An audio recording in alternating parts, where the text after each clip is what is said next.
All right, Superhero Stepdad back again. I have a nice 60-some card order, vintage cards that just came back. We sent these off to be graded to PSA in mid-June, and they just came back now in late September, so it's just over 3 months door to door. So let's take a look.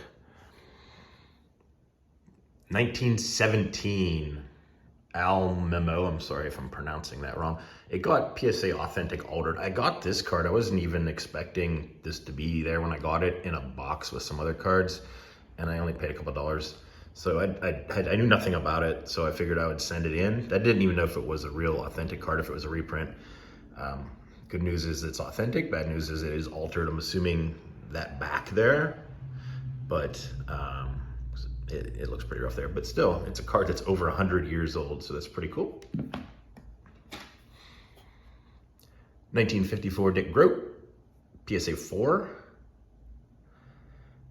Pretty cool.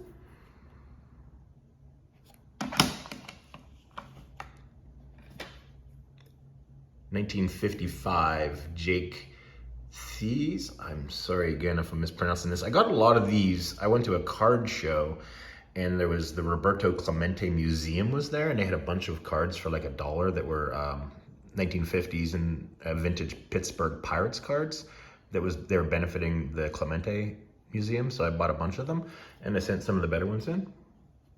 I feel like some of them might have got undergraded like that one, but we'll see. 1956 Jackie Robinson white back, got an authentic. I knew this was gonna only get authentic when I sent it in, but still, I mean, it's one of the most iconic cards of arguably one of the most iconic players of all time. So I wanted to get it graded just to keep it safe, because as you can see, it's pretty rough. So I didn't want to risk it getting damaged any further. 1958 Topps Yogi Berra, PSA 3.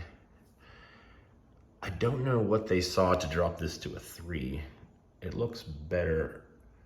I feel like this grader might have been a little bit tougher. Some of the grades are about like 1 lower. Usually I'm pretty spot on with what I can predict, pre-grade as to what they get.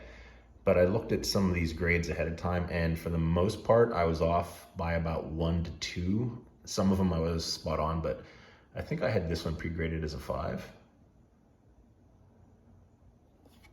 Look at the back again.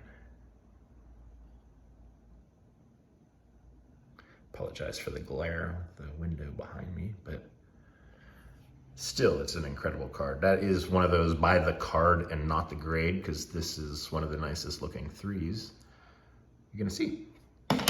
Okay. Now this card here, I'm gonna cover up the grade until I show it. This is the 1968 Topps Mickey Mantle. I think I made a pre-video a while back. You can check in my other videos about this card. As you can see, there's some a smudge of some sort here. Whenever you touch that spot, that black mark there, it's smooth. It's not like there's any, it's not like something that would come off. So I showed it to numerous dealers and card, experts and all, and the general consensus was that it is some form of printing, ink smudge of some sort that is just in the card. Other than that, this card is phenomenal, as you can see.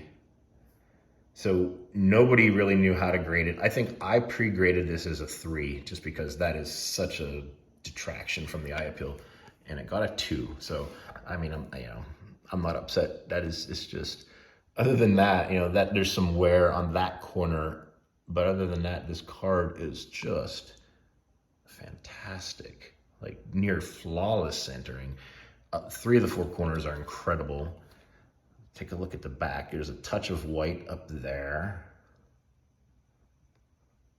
but as you can see, if it hadn't been for this smudge, which again is part of the card, this card probably would have graded at least a 6. But I knew that going into it, obviously. I knew that was part of the card, so I'm not upset with that. I'm not upset with it. I mean, it is what it is. I'm not one of those people who's going to complain about the grades. For the most part, I typically know how to grade, what I get, and I look them over so well. So I'm pretty happy. with this. This 68 Roger Maris, a 6.5. PSA is very tough on the 1968s. I'm sure anybody who collects cards or grades cards knows that it is one of the more difficult years to grade. The corners, at first glance, just on any card from this set, look like they're going to be great, but under extreme magnification, you will notice whiting. Let's look at that mantle again.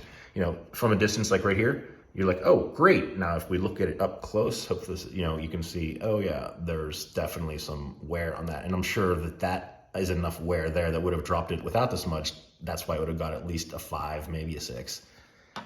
So yeah, this set is kind of difficult. They present very well, strong eye appeal on these cards from 68, but they're tough to grade. Because this card is gorgeous. Again, flawless centering, 6.5. Here's a Lou Brock from 68, gets a 6.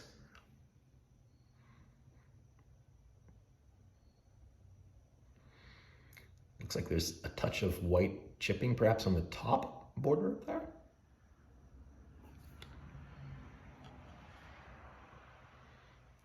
So this is a wonderful card. This is one that I think I had pre-graded a little bit higher, like at least a 7. The issue on this one, I feel, is the left to right centering. It's thicker on the left, as you can see. It's pretty obvious. But again, 1970 Topps Mets celebrate, we're #1. That's not a sentence that you hear very often in the baseball world, that the Mets are #1. But it got a PSA 5. I bought this at a show raw for like $5. I wasn't sure what that, as you can see over there, that to the right of Seaver and Taylor, that little mark is. It must have just been part of the card, unless they're, they're not using qualifiers on some cards, but obviously it didn't get a qualifier. This is another one. There's several cards in this order that I wasn't sure how to grade. This Clemente 1970 got a 6. The issue, as you can see, the top border has, let me see if I can get a good angle. There's like a white line, like it was from how they're cut. Yeah, let's see, you can kind of see it there near the top. And from what I've heard, that is common and, is normal, and PSA doesn't always dock for that.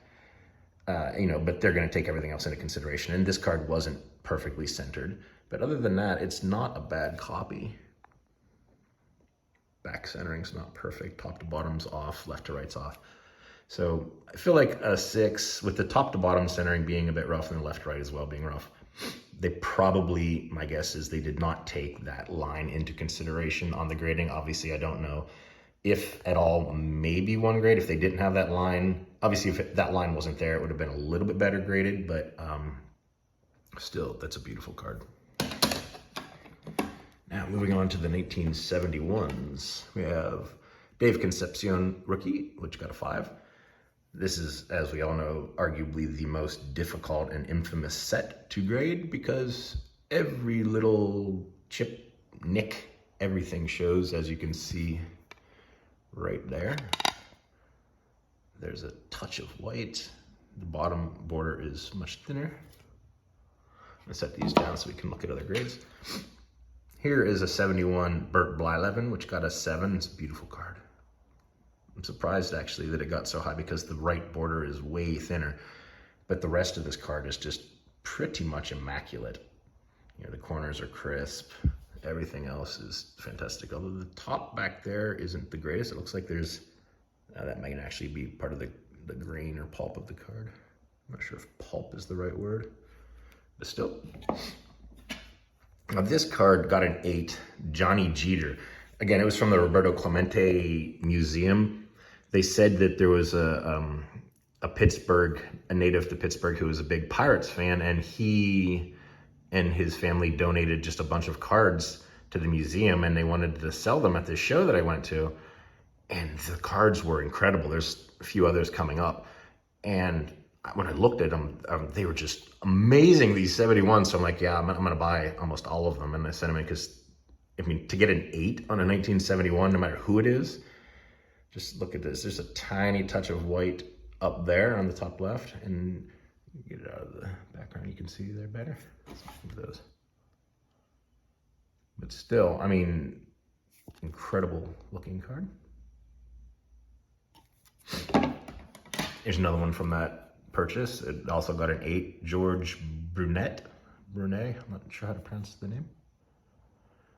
I actually thought this one might have had a slight chance at a 9, but I think the left to right centering is what cost it, because I mean, everything else is perfect, just about, but the centering, and the back centering, of course, yeah. No, that one didn't have a chance. Ted Simmons gets a 6. It's tough to get high grade on Simmons cards. There aren't too many of them floating around that are raw that are really good. It's that bottom left corner there. You can see a touch of white that affected that. Steve Blass, another Pirate, got a 7.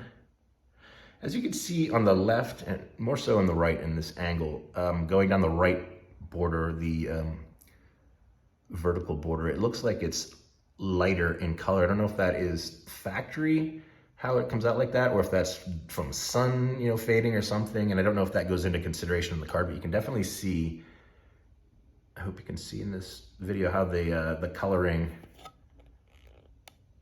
going down this, just the black border on the side is lighter in color. There you can see it up in this area here. So I see that on some cards often, and I'm not sure if that's common, but still, I mean, to get a 7, it must not be too much of a detraction. Willie Stargell got a 5. This one's not the greatest shape, but you know, still it's Willie Stargell. The corners have some wear, obviously. I have a few Jim Cott rookies here. 6. Touch of white showing on the corners. Here's a 5. Off-centered, left, right, and definitely off on top to bottom. Another 5. Same issue here, left to right is the centering issue, or is the main issue here. Virtually non-existent border on the right. One more, we've got a 4 on this Jim Cott. And then I want to show one more. We have a 3 on the Johnny Bench, which is rough. So let's take a look here. There's still a few more coming up from this set, but so we have a 7, a 6. Let's go with the same card. We have a 5, well, actually we have an 8. 8, 7, 6, 5, 4. And where was the Johnny? Right here. A 3. So, sorry for the noise. Hope it's worth all the noise. All my Robin Hood Men in Tights fans. And hilarious movie. All right. So here we have, let's look at the conditions. Nope, not the 5. That goes, we already have a 5, my bad. Okay, so we have an 8. Just to compare condition-wise. An 8, you need to have extremely good corners. There's a tiny little touch down in that bottom right corner. You can see a touch of white. Otherwise, it's pretty nicely centered. Here's a 7. The top 2 corners have tiny little dots. The left to right is not perfect, but in the bottom right corner is not perfect. So we have 3 of the 4 corners that have just the tiniest bit. I don't think either of those are as bad as that corner that's on the 8, but the 8 has only 1 corner issue. The 7 has 3 tiny issues, and the 7 centering's not as good. So we have really good centering, 1 corner that's Over here we have centering that is 3 corners. Let's go on to the 6. Love my sound effects. The 6, we have some chipping along the top above the letter T in Twins, up to the left of it and all there. Both corners there aren't great. Some chipping going down on the left border. The bottom 2 corners are not good at all. 6. 5. Clearly visible issues on both top corners. Not great at all. Bad. Pretty bad. And this is a Hall of Famer too, you know, with Willie Stargell. Centering is not terrible. Top to bottom is not bad, left to right is not bad. Centering is comparable to the 8. But the corners are really bad. Let's go to the 4. The 4, the centering is not terrible. Top to bottom is near perfect. The corners, that one looks like there might be a slight bend in the top left. You can see something there. I can't remember if it was. There's chipping along the top. That corner almost looks like it's slightly rounded. Pretty bad there, and that corner is rough. And there's some spot right there. Not that little black circle in the bottom, but the white on the left border there. And then, of course, the 3. Johnny 3 is to the left of the letter R. I'm not sure if that white line that's going up is an issue, but you can definitely see the corners there. That corner has got some really bad issues there. The centering is poor, top to bottom isn't bad, but that corner right there is awful. So that's a quick little breakdown of 3 through 8 grades in the 1971 set. Let's finish these up. Jose Pagan got a 6. Again, from the Clemente purchase. Al Oliver, who should be in the Hall of Fame, got a 5. This is one that I thought was going to get a higher grade. That is what it is. 1972, Carlton Fisk, rookie, gets a 3. The centering is what did this card in, because it's really bad on all sides. 72, Thurman Munson gets a 5. I found that they are very tough on Thurman Munson cards. I've sent in so many across all his years, and they just hammer them. And I don't know if that is because there are fewer good copies out there. I'm sure that plays into it, or they're just tough on him overall. But again, here's some basketball. 1972 Top Spencer Haywood 7.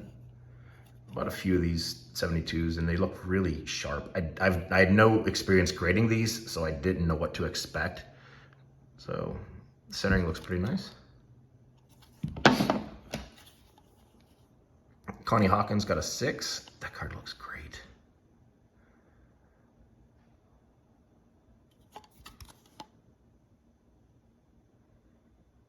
Connie scored 30 or more points in 16 games in 68-69. Yes. Mel Counts got a 6.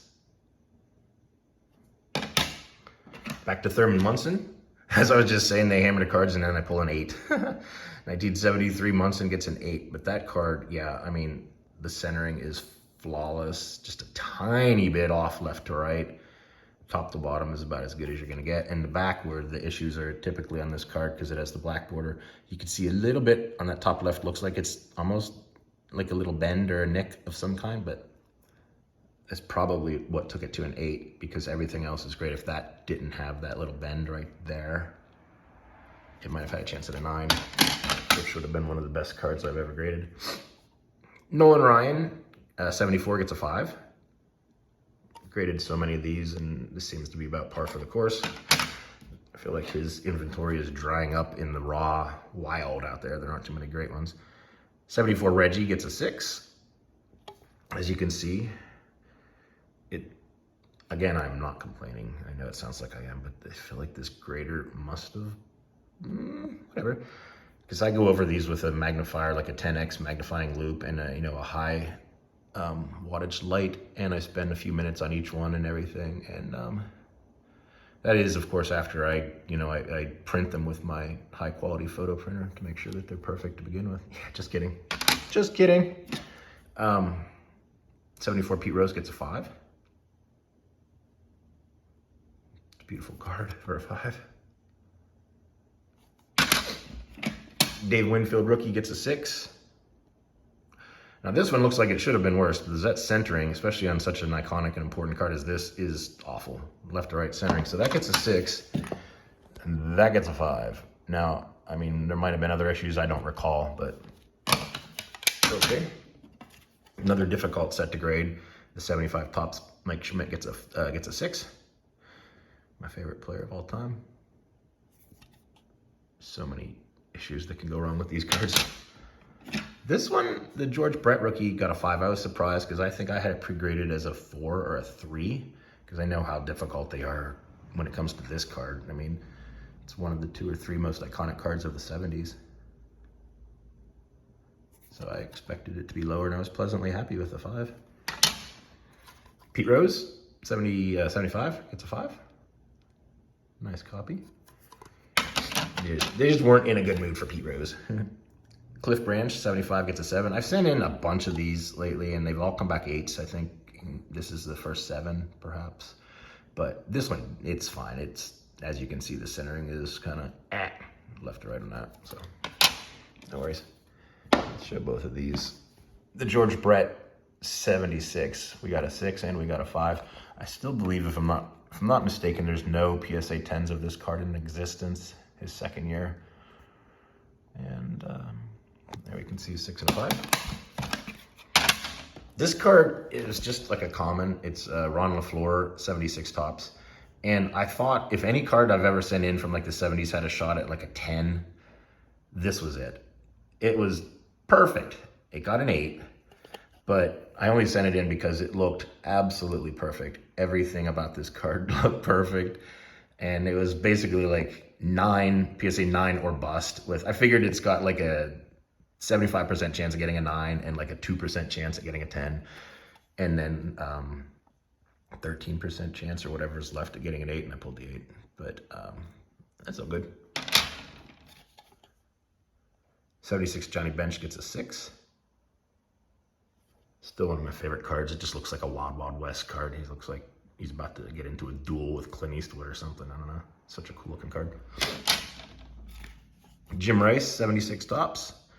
Nice card with the rookie cup. Gets a 7. Carlton Fisk, 76. Nice. Gets a 7. Hall of Famer Rod Carew. Gets a 7. Hall of Famer Rod with a Chew. What are they thinking back in the day? Come on, guys. That stuff's horrible for you. Let's go back to Thurman Munson. Again, they're so difficult on grading these Thurman... Oh, sorry, an 8. Yeah, before this order, they were difficult on grading my Munsons, but I'm happy, I guess, with this. Although this one does look off-centered a bit, left to right, but I will take it. And then a second of that gets a 6. So, there we go. That one's top to bottom got issues. Jack Lambert, rookie 76, gets a 6. Very nice card. Munson time. 77 gets a 6. Top to bottom centering is the obvious issue there. All right, we have 3 of the same card coming up. They're all George Brett 77s. We have an 8 and 2 7s.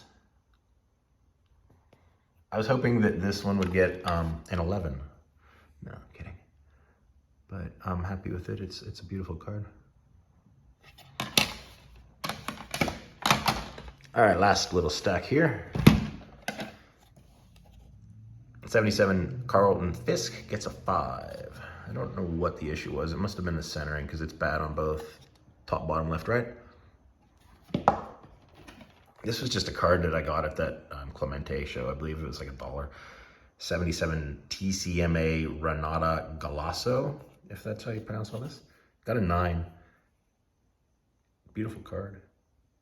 It was like some insert set of some kind, I'm not really sure. But, nice card. Walter Payton, his cards are so awesome. I mean, one of the greatest of all time. Got a 7 on his 77. Nice card. Adrian Dantley, 1977, gets a 6. Reggie Jackson, 1978, gets a 7. These cards, I might be done sending in 78s for a while, other than that one stack from my previous video that got like 8s or 9s, because they're so tough to grade, and the ROI, return on investment, isn't the best on 78s I've found, unless you know for absolutely certain that you've got some high grades. Mike Schmidt, 77, or 78, gets a 7. Card looks nice. A little bit of an issue on that top corner right there. Yeah, that's the problem. Okay. Nolan Ryan, 78, gets a 6.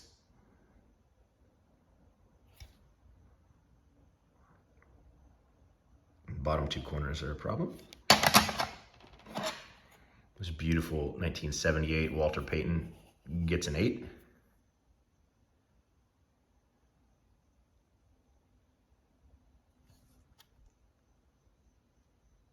Very nice. Last couple cards, 79 Nolan Ryan gets a 7. It's off center. So tough to find 79 centered, especially the Ozzie Smith. I don't have one in this order. 79 George Brett gets a 7. This card sells for a lot of money if you get really high grade, because it's hard to get a really high grade. So I thought this one was going to get an 8, but it got a 7. I don't know why I sent this in. I thought it was going to get higher. The 79 Bump Wills Rangers, they had a Rangers and a Blue Jays card from this year, and this one looked really nice. It got a 5. I had no clue, but yeah, this is my, what was I thinking, send it, and maybe that issue down there in the corner. Oh well. Last 2 cards, Pittsburgh cards again. 1979 Topps Dave Parker gets an 8. This is just such a cool card. The Cobra, that uniform is just so awesome. Love those old Pirates unis from the 70s. And we'll finish it up with Terry Bradshaw, 1979 Topps gets a 6. One of my all-time favorite football sets. I just love the look of the way that these cards were designed. All right, there we have it. I have 2 more orders that are, I believe they're in assembly. PSA changed how they do things now. They send the cards back. You get charged and they send them back now at assembly or just after assembly before they do the QA checks or something. I forget how it is, but they're coming back sooner. So I have 2 of them that are gonna be back like in a week or so. So I'll get both of those videos out as soon as humanly possible. So thank you for watching, and I will see you next time.